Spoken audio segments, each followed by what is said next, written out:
Hi, I'm John Chase, Director of Personal Care at Lygos. Today, we're going to take a quick look at the fascinating world of sensory evaluation in skincare and why it is so important for creating exceptional products. Sensory evaluation is more than just how a product feels on your skin. It's a comprehensive process that starts the moment you pick up a skincare product.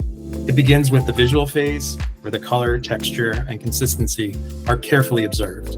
This is followed by the tactile phase, which focuses on how the product feels during application, whether it's smooth, creamy, or silky.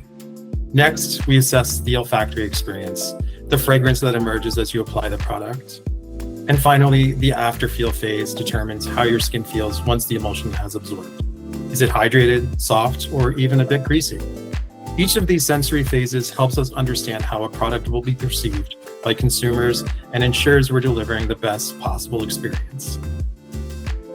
For more information, go to lygos.com.